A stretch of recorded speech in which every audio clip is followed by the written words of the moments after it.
And the latest that has come in on the Shillong murder case, the CCTV footage from the night, the moment basically when this young woman was discovered and then taken in custody, facing murder charges. The first time, this is the first big exclusive on your screens right now. Look closely. This was, remember, after she was taken in custody at the dhaba. This is the video of Sonam Raghuvanshi being taken for a medical checkup after the police caught her. Remember, everyone across the country, that has become a nationwide hue and cry. Where is the wife? The husband was confirmed to be dead. Video of Sonam at the hospital with the cops. This is 3:50 a.m. So early this morning. That's Sonam on your screen. We have circled it for you to help you understand. Surrounded by cops and of course the staff. So at about 2 to 3 a.m., a call was made to her brother, Govind, a family member, where she broke down saying, I'm here in Ghazipur. How did she reach from Shillong in Meghalaya to Ghazipur in Uttar Pradesh? Did she not get any help or assistance in all these states that she must have crossed? Who got her to Ghazipur? What happened? Now, the family says that she surrendered to the cops, but the cops maintained she was arrested because there were hired killers who were caught. Her alleged boyfriend was also nabbed, Raj Kushwaha, and that is when possibly she was also tracked down and realized that her plot is out. Santosh Sharma is in Ghazipur. He's been reporting consistently since the morning from the dhaba where she was found, then taken in custody of the cops. Remember, I'm talking about Meghalaya police, Uttar Pradesh police, Madhya Pradesh police, 3 state police were tracking this case. Santosh, good evening. You tell me, what have you been analyzing and what is your understanding? What happened early this morning in Ghazipur at the dhaba where you were reporting from? Why are the police saying she's the alleged murderer? There are circumstantial evidences, or we can say the circumstances of that whole incident point out that Sonam Raghuvanshi is under surveillance, or we can say she's on doubt. Police is doubting Sonam Raghuvanshi because the day when Raj Raghuvanshi was disappeared, both disappeared, his body was recovered, but Sonam Raghuvanshi disappeared.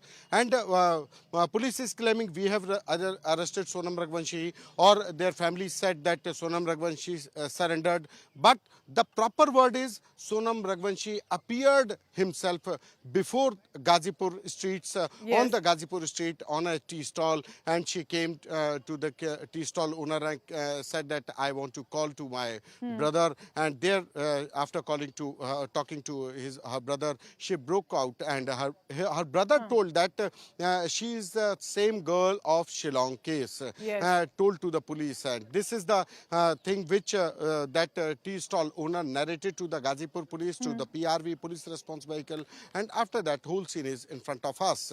Sonam Raghuvanshi appears on 2nd of June, Raj Raghuvanshi body recovered by the Shillong police, and from today, after 7 days, she appears from 1300 kilometers away of the incident. How Sonam Raghuvanshi traveled this distance, why Sonam Raghuvanshi appeared in Ghazipur, why she came to Ghazipur, with whom she came to Ghazipur, how she known about the streets of the Ghazipur, and what the tea stall owner said that she was properly Many questions dressed. unanswered. Briefly, Santosh, I want to understand from you. Also, help me understand this visual on our screen. ये जो hospital पहुंची हैं, protocol है, medical checkup हो रहा है, इसके बारे में भी थोड़ा बताइए. पुलिस से surrounded, पुलिस भी शॉक में होगी कि ये लड़की गाजीपुर में मिली है. जल्दी. देखिए, शुरू से चल रहा था कि 3 बजे आई कि 4 बजे आई, लेकिन 1 बजे आई, ये सबसे पहले हमने बताया. 3 बजे पुलिस पहुंची. 3 बजे 3:50 का ये विजुअल्स है, सीसीटीवी है इमरजेंसी वार्ड का. इमरजेंसी में ये खुद चलते हुए आ रही है. 3:50 पर ये सोनम रघुवंशी खुद चलते हुए आ रही है. पुलिस कॉप से मेडिकल कराने के लिए ले गए थे. लेडी कांस्टेबल्स हैं, तो ऐसा नहीं था कि अगर ये चलने में परेशानी थी या कहीं से इंजरी थी या बदहवास थी तो ये या बेहोश हो रही थी तो ये पुलिस कॉप्स की मदद करती, वो भी उसको सहारा देती, लेकिन खुद चलते हुए आ रही है. इसका मेडिकल हो रहा है. तो ये तमाम unanswered questions as the checkup is being done. What exactly happened in the Shillong case? Perhaps now we'll have some answers. Now, here's what I'm trying to tell you on this bulletin on Super 6. Is this an isolated case, or in the past few months itself that we have seen there have been disturbing cases when a woman has turned out to be the killer or alleged plotter. For too long, remember, we have had cases of women or daughters-in-law who've been mistreated, even killed over, for example, dowry or mistreatment. But how are these young wives turning out to be killers? Why are they getting their husbands killed? Even in the past 3 to 4 months, I have data to tell you why this is looking like a pattern. Let's begin with March. We all remember the case had gone hugely viral, the Blue Drum case. Saurabh Rajput from the Merchant Navy was murdered by his wife Muskan Rastogi and her lover Sahil. Husband was chopped in hidden in cement sealed drum. They were married for a few years. They had a child as well. 15 pieces dismembered body was eventually found, and then now a custody battle for the child. But the same month in Orea in Uttar Pradesh, a 25-year-old Dilip Yadav was killed after, again, like a similar case here, this time of Shillong, barely 15 days of his marriage. Again, an extramarital relationship issue here. The wife Pragati and her lover Anurag had hired a contract killer, and they then managed to kill this man, Dilip Yadav, barely 15 days of marriage. Again in March, in Bengaluru, let's go down south. Realtor Loknath's body was found near an under-construction site. And as the cops found out, they tracked the CCTV footage. It was the wife and her mother who were eventually arrested. They were seen in the CCTV footage for allegedly committing the crime, for killing him, and again, an extramarital relationship issue that the husband appeared to have and kept the marriage a secret. The issue reached the wife, and that's when they took this step. The next month, in the month of April, let's take a look at that on what happened in Meerut in Uttar Pradesh. Remember, this was with regard to a man, Amit. In Meerut, you must have heard and seen this case. He was found murdered, allegedly due to snake bites. But it later turned out that Ravita and Amardeep first strangled this man, Amit Kashyap, who was 25 years of age, and then a snake was placed under the husband's body. It was a Russell Viper snake to make it look like that it was a snake bite case. It was a murder case, as it turned out. The next month, April, again, this time in Bengaluru. Now, this was significant. I told you about 4 cases. Each one of them had either a relationship or an extramarital affair, especially with regard to the woman. But this time, a former Karnataka DGP, Om Prakash, was found murdered, stabbed 10 times by his wife. Now, here, there were mental health issues, slightly different from the previous 4 cases, and the marriage had been for several years and decades. The investigation, though, revealed that she was suffering from mental health issues. She was undergoing treatment as well. But it was a brutal murder at home in April 2025. And then all of this is in the backdrop as the Shillong murder case happens. And it begs a question. Is there something brewing? Is there a trend or a pattern that we are looking at? And for that, let's go to our experts. Let's try and understand what exactly happened. Is this an isolated case, or perhaps at this juncture, we need to really understand what precisely happened? I'm joined by Dr. Neha Agarwal, a clinical psychologist. She's a consulting psychologist, I correct myself, from Fortis. Dr. Neha, thank you for joining me on Super 6. You help me understand. You must have also seen these cases. There have been cases of women mistreated or they are taking to a certain step. This looks like a criminal mind, usually over a relationship or other issues. Do you also see there is a trend happening? What do you believe could be the reasons for it? Nowadays, we see a lot of women murdering men, though it is not very common. But Yes. nowadays, we are able to maybe it is easily available on the news that we come to know about these cases. Though these cases have been happening earlier also. So when we see this as a psychiatrist, I try to look into the mind of the accused. What could be the psychological intent? Because not every time it is a psychological or a psychiatric disease, it could be just criminal intent. Now, the cases you mentioned right now, 3, 4 cases, most of them they were extramarital affairs, and one was a psychiatric disorder. Correct. Right. So when what we infer from this is there is a lack of communication, there is lack of free space where a person can do or tell others what he really wants to do in life. It is not about like I'm not justifying their deeds, but पीछे देखें, preventive health में देखें अगर, जी, तो sometimes we सी कि society में कहीं न कहीं there is too much of boundation where a person is on the not able to woman, do what on young sorry? women, on young women. On young women, yes, there is Hmm, like very restrictive mindset or restrictive hmm, hmm, patriarchy is there. hmm. So many things are there जिससे there is long-term abuse or long-term दबाया जाता है. जी, जी, So it can come out like this, which is very drastic. But again, in this particular case where we see बाहर से सब अच्छा लग रहा था, जी. they were happy Hmm. pictures, and then this happened. We don't know, like it is too early to Can you judge, and we are no elaborate one on to. that? Because, of course, we're not trying to cast aspersions. We've seen cases on both sides. We've seen men kill women as well, kill their partners and wife. But in this case, when I talk of a young woman who's married barely 5 days, 10 days ago, can plot a murder, where do you think the background comes in here? Do you think it's the lack of, like you're saying, communication or patriarchy, that the fact she feels, I have to always listen to what parents have to say? Do you think this is where the family support system also needs to come in? And again, a question that sometimes criminal mind is gender neutral. Yeah, true. Uh, First of all, I would refrain from assuming that she is the one, right? Since Hmm. law and justice will take its investigation, will take its course. Hmm. But yes, if it is true, like she was posing happily and she was Correct. premeditating a murder also, so this could be a part of a feature which is known as compartmentalization. This Hmm. can be done by people who are psychopaths in nature or narcissistic traits जिनके अंदर होते हैं. They're able to make a good face in public, and they can even plan inside. Wow. Such people can lack empathy. Hmm.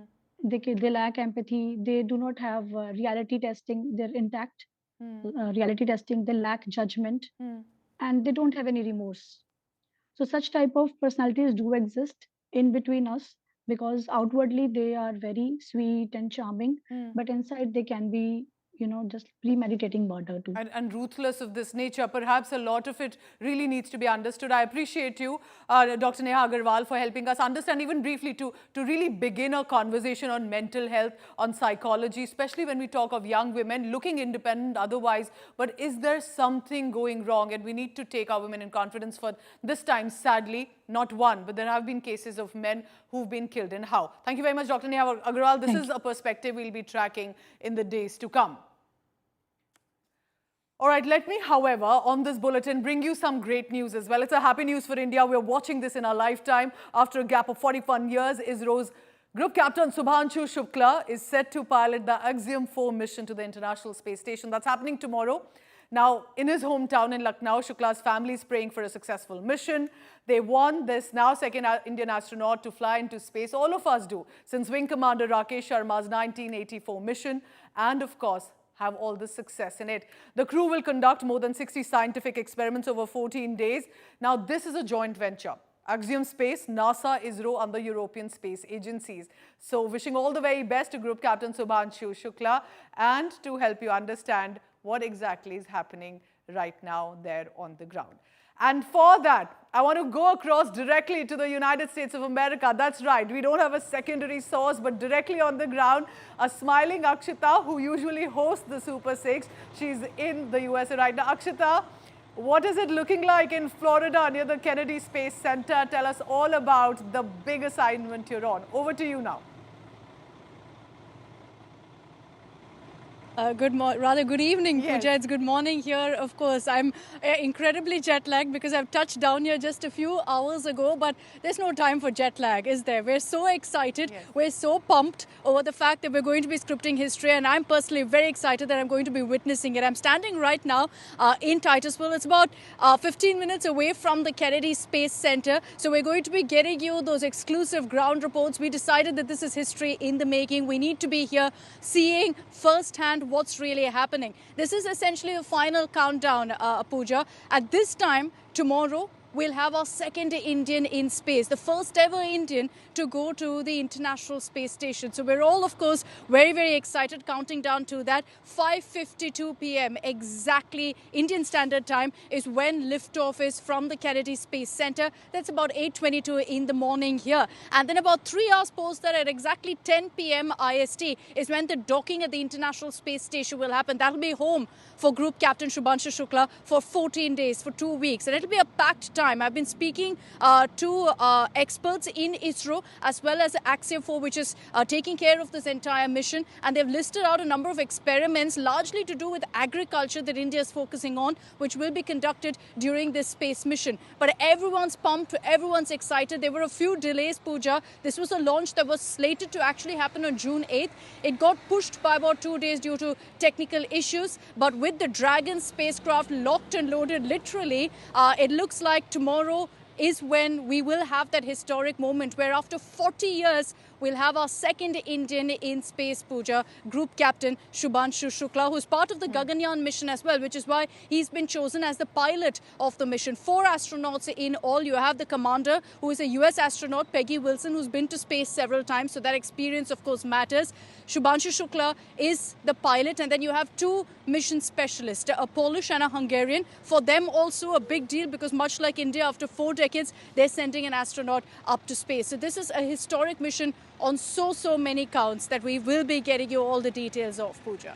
So after Serena Williams and of course her crew comes in, this has a direct Indian connect, clearly, Akshita. What do you think is possibly the mood on the ground? I understand this is a joint venture, but do you think this is something that, well, for the young enthusiastic astronauts who are watching this telecast right now, families across India or Indian immigrants in the USA, this is an opportunity, of course. We are looking at the future.